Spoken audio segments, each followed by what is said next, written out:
সময় হইল আসি বাজিবে সংকেত বাসি ধই রাজে না রহিবে দেশ। ও মায়েরা, এই যে সংকেত বাসি যেদিন বাজবে বিন্দু মাত্র সময় কারোর জন্য থাকবে না। একটু বাদে রাসলীলাতে আমরা একটা পদাবলিতে শুনবো যে খসন বসন রসন চেলি গলিত বেনি দোলই বাহে কঙ্কন রঞ্জন এক এক কুণ্ডল দোল। এই পদাবলিটা আমরা একটু বাদে রাসে শুনতে পাবো। আচ্ছা একবার ভাবো, কোন প্রযোজকই এক কানে কুণ্ডল পড়েছে আর এক কানে পড়তে পারে, এক চোখে কাজল পড়েছে আর এক চোখে পড়তে পারে, এক হাতে কঙ্কন পড়েছে আর এক হাতে পড়তে পারে, এক চরণে নুপুর পড়েছে আর এক চরণে পড়তে পারে। ও মায়েরা, এই যে এই জায়গাটুকু একটু বিচার করে দেখো। আচ্ছা, এক কানে কুণ্ডল পরে আর এক কানে পড়তে কতটুকু সময় লাগে? এক চোখে কাজল পরে আর একটা চোখে পড়তে কতটুকু সময় লাগে? 2-4 ঘন্টা লাগে। এক হাতে কঙ্কন পরে আর একটা হাতে পড়তে কতটুকু সময় লাগে? খুব বেশি সময় লাগে কি? বাঁশি যেদিন বাজবে এইটুকু সময়ও কারোর জন্য অপেক্ষা করবে না। আমার স্ত্রী, আমার পুত্র, আমার ভাই, আমার বন্ধু, আমার আপনজন, আমার স্বজন, বাঁশি যেদিন বাজবে কাউকে বলার মতো সময় থাকবে না।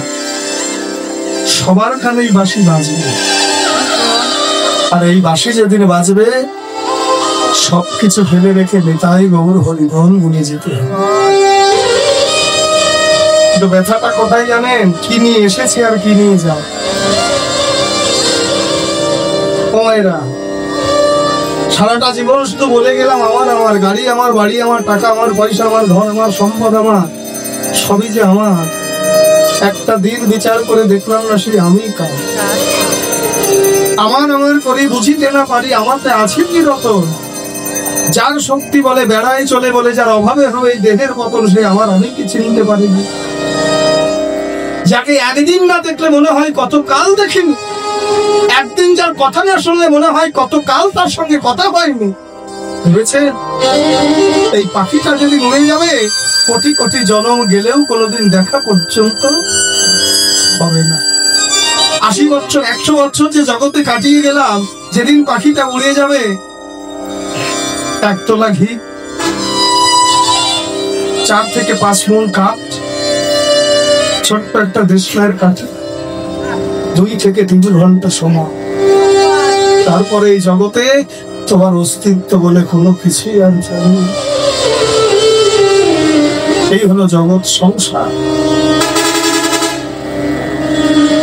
এই সংসারের জন্য সারাটা জীবন কুকুরের মতো পরিশ্রম করি।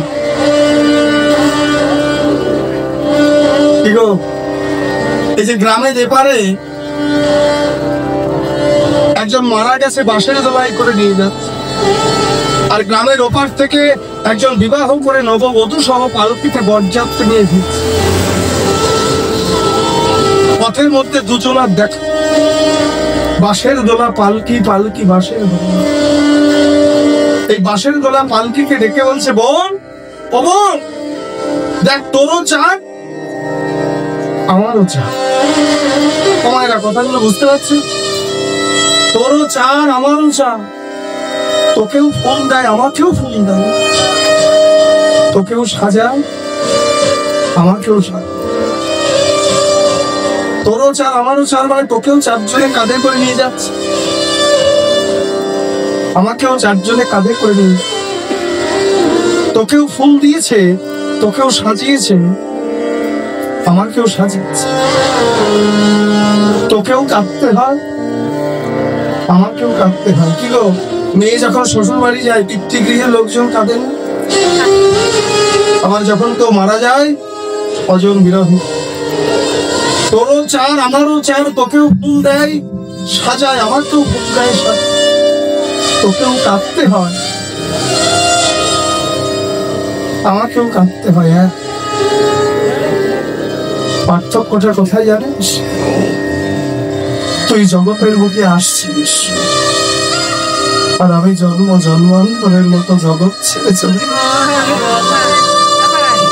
জানি না আর কখনো ফিরতে পারবো। শুধু ব্যথা একটা, এসেছিলাম শূন্য হাতে, আবার যাবার কালেও যেতেও হবে শূন্য। 10 দিন পরে মেয়ের বাড়ি যাব, 5 দিন থাকবো। যা যা লাগবে টুথপেস্ট ব্রাশ পর্যন্ত 10 দিন আগের থেকে ব্যাগ গুছিয়ে রাখ। পাশের বাড়ি দিদিকে বলছে, দিদি অমুক দিন যাচ্ছে, পাশের বাড়ি ভেবেছেন মেয়ের বাড়ি যাব 10 দিন পর, তার 5 দিন থাকবো। 10 দিন আগের থেকে ব্যাগটা গুছিয়ে নিলাম, যা যা লাগবে সবকিছু ব্যাগে তুলে নিলাম। বাবা, মৃত্যুর পরেও তো আমরা একটা জায়গায় যাব, সেখানে যে কতদিন হবে, কেমন ভাবে থাকবো আমরা কেউ যে, কিন্তু সেদিন যা দরকার তার জন্য আমরা কজনা ব্যাগটাকে গোছাতে পেরেছি? কি গো, কেউ গুছিয়েছেন? যেতে তো হবে, কেউ থাকতে হবে, কেউ দুদিন আগে যাও আর কেউ দুদিন পরে যাও। কিসের সাধন দেখো।